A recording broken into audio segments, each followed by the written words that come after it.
Well, thank you, Sarah. It's great to be back here with you in Macquarie, and thank you for the tremendous work you've been doing here in the local community. I have a long time as a councillor, and particularly during the floods that came through here, and working with you on those issues. But I join with Sarah in thanking all of those who've served and served today. Just behind us here, this was one of the Hercs that went in, actually the first one that went into Kabul, when we completed the airlift of some 4,100 people, brought to safety in one of the most dangerous environments you can possibly imagine. Last year, I had the privilege to be in the UAE at AMAB and meet with those who flew on those flights, who actually evacuated those out of Kabul. And I thank them, because so many thousands of those who were liberated and evacuated at that time are now living in Australia safely with their families. But it was a big team that ensured that we could conduct that operation successfully and safely. From our chiefs in the Defence Force, through to those who are on the flights themselves, the Home Affairs officers that were on the tarmac processing visas, the Foreign Affairs officials and diplomats and others who are working tirelessly to bring people to safety. But back here, the civil contractors, like Airbus, they ensured that these planes could be in the air. And they do that every single day, supporting our Air Force, just like they do with other civil contractors in our Navy and in our Army. Our defence industry is an incredibly important part of our sovereign defence capability. And no government has done more to lift our defence spending than this government.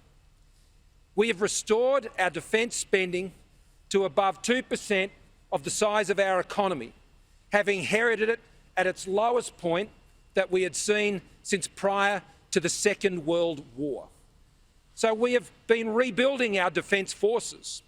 We have been rebuilding our defence capability. And we have been rebuilding our defence industry. And Airbus here and all the crew that are here, Lockheed Martin, the whole team, all of them here supporting our defence forces to do the often very dangerous job that they do, saving lives as they did with these very aircraft at Kabul. But the other thing that is happening with our defence industry is they're creating jobs. They're creating jobs. They're creating jobs for young women, for young men, for those at all stages of life, for apprentices, and ensuring that they are getting the skills that not only keep our country strong with its defences in facilities like this, but ensuring that our communities are strong and they have the skills that often then relocate to other industries and keep our economy strong. We have a 5-point plan to grow our economy that we've been working through, which has ensured that Australia has had one of the strongest economies in the world through this pandemic by keeping taxes low and cutting red tape, by ensuring they're investing in the skills and infrastructure and growing our workforce that a growing economy needs. We have got unemployment down to 4.2%. We've got 1 million more women into work. Youth unemployment is now below 10% for the first time since 2008. And we've got our sights set on an unemployment rate with a 3 in front of it this year.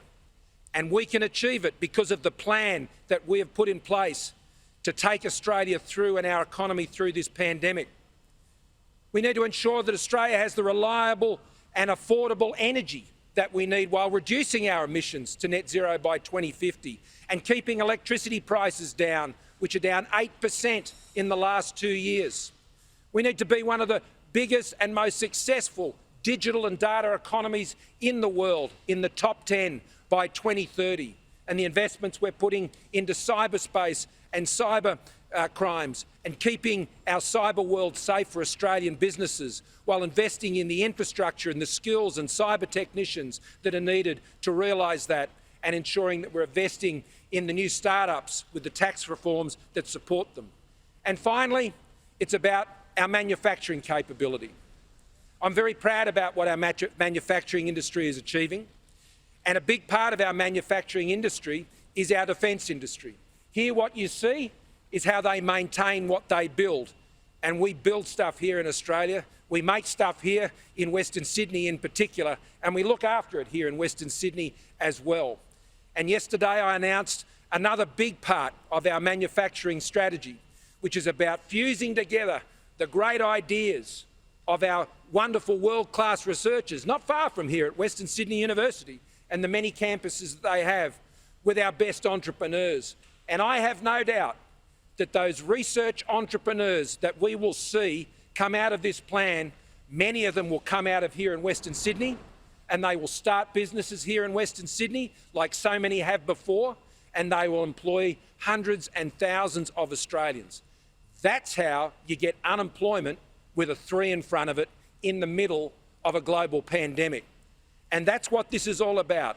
It's about jobs. That's what we're focused on. One of the strongest economic recoveries through the pandemic of any country, advanced economy in the world. So I thank those here at Airbus and Lockheed Martin. I thank them for helping us save the lives like we did in Kabul, 4,100 people airlifted in our biggest airlift in Australia's military history. And I thank them for training a new generation of skilled people who'll be building things in this country and maintaining them for a long time to come.